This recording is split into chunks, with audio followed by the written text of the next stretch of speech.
நாளைக்கான வீடியோ தாங்க வந்திருக்கு. வீடியோ வந்து சூப்பரா இருந்துச்சு அப்படின்னு தாங்க சொல்லணும். அதாவது ஸ்வேதா இருக்காங்கல்ல, ஸ்வேதா வந்து ஆதி, பாரதி எல்லாத்தையுமே பார்க்கறதுக்காக அவங்க வீட்டுக்கே வந்துட்டாங்க அப்படின்னு தாங்க சொல்லணும். அதெல்லாம் பார்க்குறப்போ சேனலை மட்டும் மறக்காம லைக் அண்ட் சப்ஸ்கிரைப் மட்டும் பண்ணிருங்க. ஃபர்ஸ்ட் எடுத்த உடனேயுமே வந்து நம்ம தர்மலிங்கம் வந்து ஸ்வேதாவோட நம்பரை வந்து கேட்டுக்கிட்டு இருக்காரு.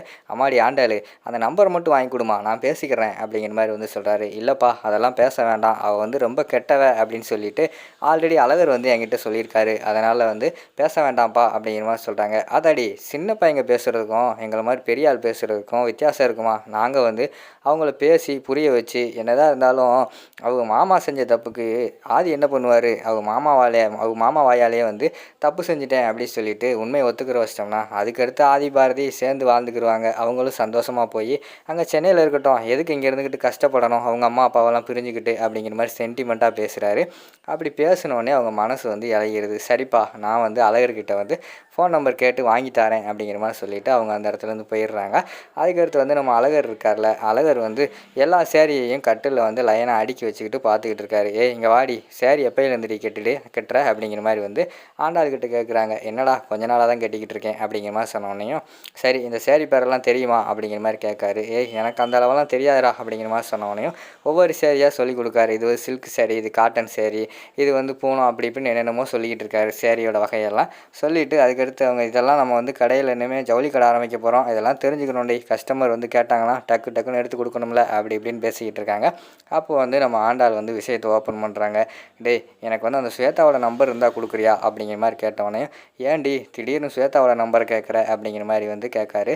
இல்லைடா, எங்கள் அப்பா தான் கேட்டார், எங்கள் அப்பா வந்து ஆதி பாரதி வந்து ஒன்று சேர்த்து வைக்க போகிறாராம், அதனால தான் கேட்டார் அப்படிங்கிற மாதிரி சொன்னோன்னே, அவளெல்லாம் அவங்க அப்பா நல்லவன் கிடையாது, எப்படி இதெல்லாம் கேட்கான் அப்படிங்கிற மாதிரி சொன்னோன்னே, டேய் அவர் இப்போல்லாம் திருந்திட்டாரா, முன்னாடி தான் ஒரு மாதிரி இருந்தார், இப்போல்லாம் நல்லவர் ஆகிட்டார் தெரியுமா? ஆதி பாரதி இங்கே வந்து கஷ்டப்படுறது அவருக்கே பிடிக்கலையாம், அதனால் வந்து அவரே பேசி சேர்த்து வைக்கிறேன்னு சொல்கிறாரு அப்படிங்கிற மாதிரி சொல்கிறாங்க. நான் உங்ககிட்ட ஆல்ரெடி சொன்னேன்ல, அவெல்லாம் ரொம்ப கெட்டவ அப்படிங்கிற மாதிரி சொல்கிறாங்க. எங்கள் அப்பா பேசிக்கிடுவாரா, அவர் பேசி அவங்க அப்பா, அதாவது ஸ்வேதாவோட அப்பா தானே இதுக்கெல்லாம் காரணம், அவரை வந்து உண்மையை ஒத்துக்கிற வச்சுட்டா அதுக்கடுத்து வந்து ஆதி பாரதிக்கு வந்து ஒன்றும் பிரச்சனையே இருக்காது, அவங்க வந்து சேர்ந்து வாழ்வாங்களா, அதுக்காக தான்டா இதெல்லாம் பண்ணிக்கிட்டு இருக்காரு அப்படிங்கிற மாதிரி சொன்ன உடனே, சரி என்ன இருந்தாலும் நீ சொல்கிற பாயிண்ட் கரெக்டாக தான் இருக்குது, அதனால் நம்பர் தரேன்னு சொல்லிட்டு நம்பரை வந்து கொடுத்துட்றாங்க. சரின்னு சொல்லிட்டு நம்பர் வாங்கிட்டு வெளியில் போகிறாங்க. அங்கே வந்து பிருந்தா வந்து வீட்டு வேலை ஒரு வேலை செய்யாமல் மொபைலே நோண்டிகிட்டு இருக்காங்க. லட்சுமி வந்து திட்டுறாங்க. பிருந்தா இங்கே பாரு, வீட்டு வேலை ஏதாவது ஒன்றாவது பாரு, நீ பாட்டுக்குள்ளே மொபைலை பார்த்துக்கிட்டே இருந்தால் என்ன அர்த்தம்? போகிற வீட்டில் உன் மாமியார் வந்து திட்ட போகிறாங்க அப்படிங்கிற மாதிரி சொல்லிகிட்டு இருக்காங்க. அம்மா, நான் எல்லாம் மாமியாரே இல்லாத வீட்டுக்கு தாம்மா போகிறேன் அப்படிங்கிற மாதிரி சொல்லிகிட்டு இருக்காங்க. பாரு, நீ பேசுகிற பேச்சுக்கு 2 மாமியார் 7 நாத்தனார் இருக்கிற வீட்டுக்கு தான் போகிற அப்படிங்கிற மாதிரி பேசிக்கிட்டு இருக்காங்க. அந்த நேரத்தில் ஆண்டாள் வந்துட்டு அப்பா வெங்க அப்படிங்கிற மாதிரி கேட்டவொடனே, அப்பா அந்த வெளியில் போயிருக்காரு வந்துடுவாருன்னு சொல்கிற நேரத்தில் டக்குன்னு தர்மலிங்கம் வந்து வந்துடுறாங்க. அப்பா, அதாவது அழகர்கிட்ட வந்து அந்த ஸ்வேதாவோட நம்பரை வாங்கிட்டேன் அப்படிங்கிற மாதிரி சொன்னோடனே லட்சுமி வந்து கேட்குறாங்க, யார் அந்த ஸ்வேதா, என்னாச்சு அப்படிங்கிற மாதிரி கேட்டவொடனையும், அம்மா பாரதி விஷயம் பற்றி உனக்கு தெரியும்லம்மா, அந்த ஸ்வேதா வந்து ஆதி வந்து ஃபஸ்ட்டு கல்யாணம் பண்ணிக்க போகிற பொண்ணாக இருந்தது, அதோட நம்பர் தான் அப்பா கேட்டிருக்காரு அப்படிங்கிற மாதிரி சொன்னோடனே அவங்க விவரமாக கேட்காங்க.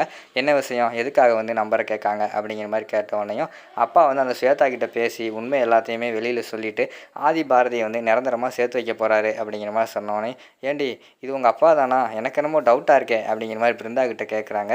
என்னமாம்மா அதெல்லாம் ஓம்பாடு அப்படிங்கிற மாதிரி அவர் சொல்லிக்கிறாங்க. அம்மா அப்பா தாம்மா, நம்புமா அப்படிங்கிற மாதிரி வந்து ஆண்டாள் சொல்கிற மாதிரி தான் காட்டுறாங்க. லட்சுமி, என்னை எப்போ பார்த்தாலும் வில்லனாகவே பார்த்துக்கிட்டு இருந்தால் என்ன அர்த்தம், நானும் ஹீரோ தான் அப்படிங்கிற மாதிரி சொல்லிட்டு காமெடியெல்லாம் பண்ணிக்கிட்டு இருக்காரு. சரி இப்போ எதுக்குங்க நம்பரு அப்படிங்கிற மாதிரி கேட்டவொடனே, நம்ம மாப்பிள்ளையும் நம்ம மகளையும் ஒரு நல்ல நிலைமை கொண்டு வந்தவனை வந்து நம்ம வந்து நல்லா பார்த்துக்கிற வேண்டாமா, அதனால தான் வந்து அவங்க 2 பேரும் சேர்த்து வைக்கலான்னு முடிவு பண்ணிட்டேன், அதனால தான் வந்து இப்போ வந்து ஸ்வேதாவோட நம்பர் வாங்கியிருக்கேன் அப்படிங்கிற மாதிரி சொல்லிகிட்டு இருக்காங்க. என்னமோ நல்லது செஞ்சால் சந்தோஷம் தாங்க அப்படின்னு சொல்லிட்டு அந்த இடத்துல வந்து லட்சுமி வந்து போயிடுறாங்க. அடுத்து வந்து நம்ம ஸ்வேதாவுக்கு வந்து கால் பண்ணுறாரு.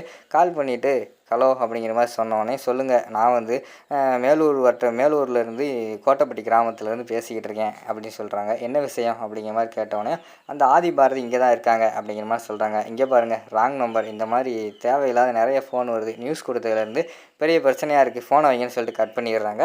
டக்குன்னு வாட்ஸ்அப்புக்கு வந்து தர்மலிங்கம் வந்து அவங்க ஃபோட்டோ அனுப்பி வச்சிடுறாங்க, ஆதி பாரதியோட ஃபோட்டோ. அதை பார்த்தோன்னே திருப்பி வந்து ஸ்வேதா கால் பண்ணுறாங்க. என்னங்க சொல்லுங்கள் அப்படிங்கிற மாதிரி சொன்னோடனே, இப்போ டக்குன்னு கால் பண்ணுறீங்களே அப்படிங்கிற மாதிரி சொன்னோடனே, இல்லைங்க சொல்லுங்கள் என்ன விஷயம் அப்படின்னு சொல்லிட்டு ஸ்வேதா கேட்காங்க. அந்த ஆதி பையன் வந்து எங்கள் வீட்டுக்கு எதுக்க உட்காந்துக்கிட்டு எனக்கே பெரிய குடைச்சல் கொடுத்துக்கிட்டு இருக்கான், நீங்கள் யார், என்ன உங்களுக்கு ஆதி எந்தளவுக்கு பிடிக்கும் பிடிக்காது, எல்லாமே எனக்கு தெரியும். நீங்கள் வந்து ஆக வேண்டியதை பாருங்கள் அப்படிங்கிற மாதிரி சொல்கிறாங்க. சரி சார் எங்கே வரணும்? நீங்கள் சொல்கிறத நம்புகிறேன் அப்படிங்கிற மாதிரி சொன்னோடனே, நான் வந்து மேலூரில் கோட்டைப்பட்டி கிராமத்தில் இருக்கேன். நாளைக்கு வந்துடுங்க. நீங்கள் வந்து ஊருக்கு வரக்கூடாது. ஊருக்கு அவுட்டரில் இருங்க. ஒரு ரூம் போட்டு தர்றேன். அங்கே வச்சு பேசிக்கிறோம் அப்படிங்கிற மாதிரி சொன்னோடனே, சரி சார் ஓகே அப்படின்னு சொல்லிட்டு ஸ்வேதா வந்து அந்த இடத்துல ஃபோனை வச்சிடுறாங்க. அடுத்த சீனில் பார்த்துக்கிட்டோம்னா நம்ம அழகர் வந்து நாளைக்கு வந்து அட்வான்ஸ் கொடுக்க போகிறாரு அந்த இடத்துக்கு வந்து. அதுக்காக வந்து லட்சுமி சாமி முன்னாடி வச்சு எல்லாருமே சாமி கும்பிட்டுக்கிட்டு இருக்காங்க. அந்த இதில் பார்த்துக்கிட்டிங்கன்னா அந்த ஃபஸ்ட்டு பார்ட் வந்து முடிச்சிடுறாங்க.